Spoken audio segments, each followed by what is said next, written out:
রমজানে 4 ব্যক্তির গুনাহ মাফ হবে না।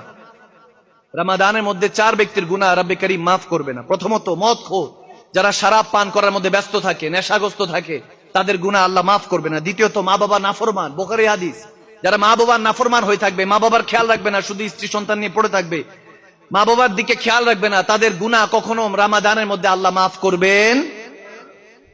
থার্ড ওয়ান, পরিবারের সাথে যারা লড়াই করে, আত্মীয় স্বজন, ফুপা ফুপি, চাচা ভাতিজা, মামা ভাইগনা, যারা জায়গা জমির জন্য মারামারি করে, লাফালাফি করে, ঝগড়াঝাটির মধ্যে ব্যস্ত থাকে, পরিবারের সাথে, বোনের সাথে ভাই, ভাইয়ের সাথে বোন, কিংবা ভাই ভাই যারা ঝগড়া তাফারুকের মধ্যে থাকে, তাদের গুনাহ আল্লাহ মাফ করবেন না। এবং লাস্ট ওয়ান এবং ইম্পর্টেন্ট, হাসাদ, গীবতকারী, যারা গীবত পরনিন্দার মধ্যে ব্যস্ত থাকে, তাদের গুনাহ রব্বে করিম মাফ করবে না। এটা বদকিসমতি আমাদের জন্য। এই জন্য রহমত, বরকত, মাগফিরাতের মধ্যে এই মাহিনার মধ্যে নিজের গুনাহগুলি মাফ করার চেষ্টা করব ইনশাআল্লাহ। বেশি বেশি ইবাদত করবেন।